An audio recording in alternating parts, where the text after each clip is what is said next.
Good morning student, this is your 12th class chemistry and lesson number 2 we were discussing solutions. ठीक है, इसमें हमें क्या discuss किया था लास्ट टाइम कि relative lowering of vapour pressure, ये डिस्कस किया था Raoult law.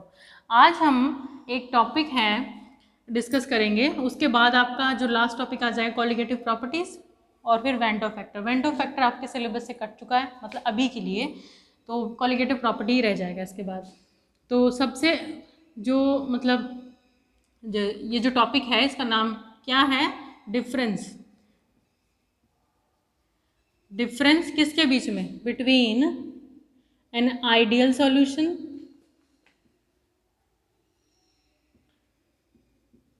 And non ideal solution.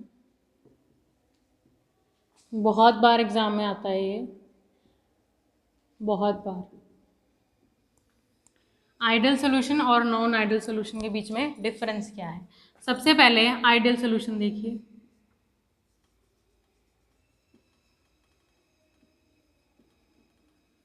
Ideal solution क्या होता है? आइडियल सॉल्यूशन वो होता है दैट फॉलो।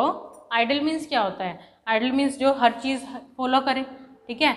जो रॉल्ट्स लॉ है, रॉल्ट्स लॉ में सारी कॉन्सेंट्रेशन रेंज, सारी की सारी कॉन्सेंट्रेशन रेंज, मतलब कितनी भी कॉन्सेंट्रेशन हो, कितने भी नंबर ऑफ मोल्स हो, वो सारी कॉन्सेंट्रेशन रेंज अगर एक सॉल्यूशन फॉलो करता है तो वो कहलाता है आपका ideal solution.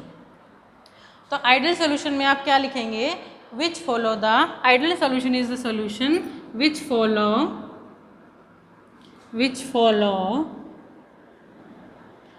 follows all the which follows Rolle's law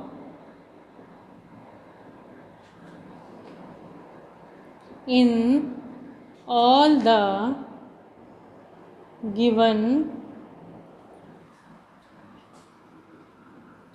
concentration range।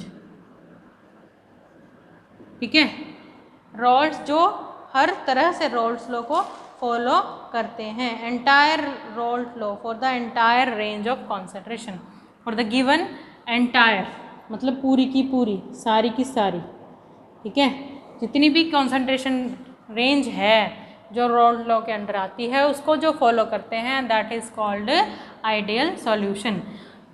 First point हो गया। सेकंड पॉइंट में आइडियल सॉल्यूशन में क्या होता है? जो थ्योरेटिकल प्रेशर होता है आपके सॉल्यूशन का, जो थ्योरेटिकल प्रेशर यानी कि लिखा हुआ, थ्योरी में लिखा हुआ, वो हमेशा ऑब्जर्व्ड प्रेशर के इक्वल होता है। वो हमेशा ऑब्जर्व्ड, जो आपने ऑब्जर्व किया है, जो आपने मेजर किया है इंस्ट्रूमेंट यूज़ करके, प्रेशर को आप मेजर करते हैं इंस्ट्रूमेंट लगा करके, बैरोमीटर वगैरह लगा के आप मेजर करते हैं, बैरोमीटर से मेजर करते हैं, वो ऑब्जर्व्ड आ गया आपका, थ्योरेटिकल से इक्वल होता है, तो वो सॉल्यूशन कहलाएगा आपका आइडियल सॉल्यूशन। क्या कहलाएगा आपका? Ideal solution. कब? जब उसमें थ्योरेटिकल प्रेशर किसके इक्वल हो? ऑब्जर्व्ड प्रेशर के इक्वल होता है। थ्योरेटिकल प्रेशर ऑब्जर्व्ड प्रेशर के इक्वल होता है। क्या था आपका total pressure? Partial pressure of A, partial pressure of B, और ये किसके इक्वल था? P naught A x A plus P naught B x B, इसके इक्वल था, ठीक है। तो ये हमेशा इक्वल रहता है, theoretical always equal to observed pressure, ये हमेशा इक्वल रहता है। ये क्या हो गया? आइडियल गैस का सेकंड पॉइंट हो गया। नेक्स्ट है ideal solutions are those, third point आपका, ideal solutions are those in विच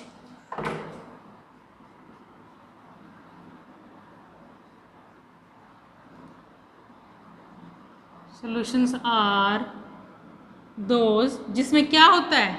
जिसमें जो वॉल्यूम है, change in volume, delta v is always equal to zero. Change in volume is always equal to zero. जैसे आपने A component का liquid लिया, B component का liquid, इनको ऐड किया और आपका बन गया ए बी, ठीक है। ये आपने 15 ml लिया है, ये आपने 15 ml लिया, इन दो को मिक्स किया है, तो आपकी स्टार्टिंग वॉल्यूम क्या थी, इनिशियल वॉल्यूम कितनी है, 30 होगी ना टोटल ए बी मिला के, और जो मिलने के बाद आई है वो भी 30 है, ये भी कितनी है फाइनल 30। तो डेल वी क्या हो गया, final volume minus initial volume, 30 minus 30 कितना आ गया 0। तो change in volume is always 0 in ideal solution. जब हम दो कंपोनेंट को मिक्स करके एक कंपोनेंट नया बनाते हैं तो जो पहले वॉल्यूम थी वही वॉल्यूम रहेगी, वॉल्यूम चेंज नहीं होगी। Ideal solutions are those solution in which del V की वैल्यू क्या होती है 0 होती है, डेल वी की वैल्यू क्या होती है 0 होती है, ठीक है, डेल वी की वैल्यू क्या होती है 0 होती है। और आइडल सॉल्यूशंस का fourth point of ideal solution, fourth क्या होता है, intermolecular force. Ideal solution are those solutions in which intermolecular force of attraction of solute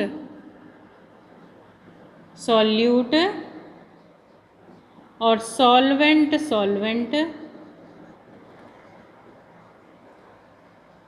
is always equal to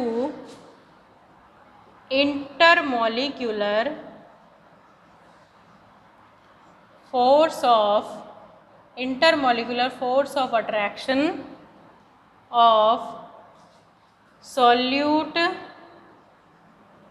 solvent.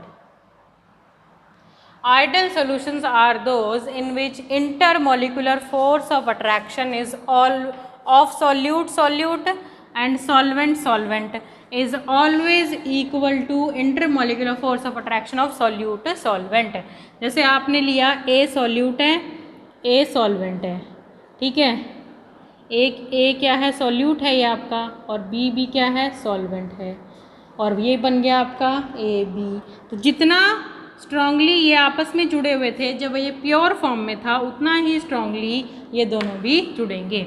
ये एक आइडल सॉल्यूशन की पहचान होती है कि intermolecular force of solute and solvent is always equal to the intermolecular force of attraction between solute and solvent. Solute and solvent में जितनी force of attraction है वो आपके इनके इक्वल होती है, ठीक है। नेक्स्ट है आपका कि जो आपका डेल एच की वैल्यू होती है, नेक्स्ट क्या है डेल एच की value, fifth point. Ideal solution में फिफ्थ पॉइंट क्या है, del H in ideal solution, in ideal solutions, in ideal solutions क्या होता है, change in enthalpy is always 0। Del H की वैल्यू जो होती है वो भी हमेशा 0 होती है। इसका कहने का मतलब क्या है, ए और बी है आपका, सॉरी ए और ए सॉल्यूट है, बी और बी सॉल्वेंट है आपका, इन दोनों को ऐड कर दिया, अब क्या बन गया आपका ए और बी।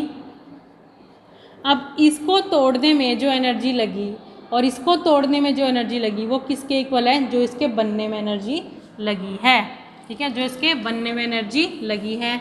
ध्यान से देखिए ज़रा, मान लो इसको तोड़ने में लगी आपकी 50 किलो जूल पर मोल और इसकी भी 50 किलो जूल पर मोल एनर्जी लगी है ब्रेक करने में।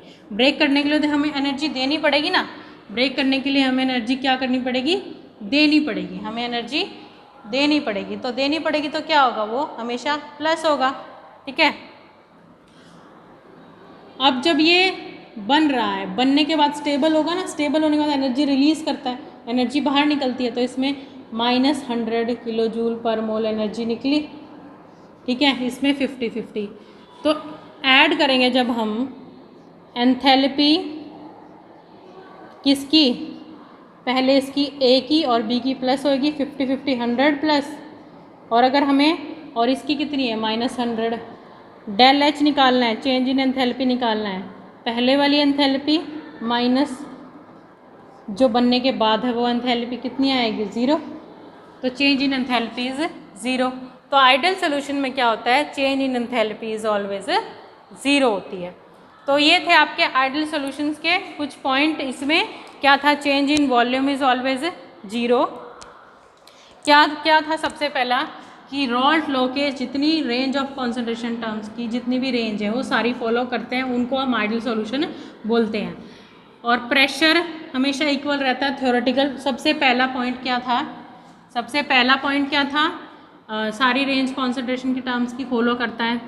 सेकंड टर्म क्या था आपका, थ्योरेटिकल प्रेशर हमेशा ऑब्जर्व्ड प्रेशर के इक्वल होता है। और थर्ड पॉइंट क्या था, डेल वी की वैल्यू हमेशा 0 होती है, ठीक है। फोर्थ पॉइंट क्या था, intermolecular force of attraction of solute और solvent is always equal to intermolecular force of attraction of solute solvent, ठीक है, solute solvent। और फिफ्थ पॉइंट क्या था आपका कि enthalpy change will be 0, change in volume is 0, change in enthalpy in 0। Pressure theoretical pressure observe pressure के बराबर होता है, सारी कॉन्सेंट्रेशन टर्म्स रोल्स लॉ की फॉलो करता है। और आप intermolecular force of attraction solute और सॉल्वेंट का जो है वो किसके बराबर होता है, सॉल्यूट सॉल्वेंट के बराबर होता है, ठीक है। इस तरह से ये आइडियल सॉल्यूशन के कुछ आपकी पॉइंट्स हैं जो मेन है। अब इनको कंपेयर करेंगे हम नॉन आइडियल से। किससे कंपेयर करेंगे, नॉन आइडियल सॉल्यूशन से, ठीक है। यहाँ तक आपको पहले इसको अच्छे से रिवाइज करो, आइडियल सॉल्यूशन को अच्छे से रिवाइज करोगे तभी आप उसका कंपैरिजन नॉन आइडियल से कर पाओगे। तो यहाँ तक, thank you and have a nice day.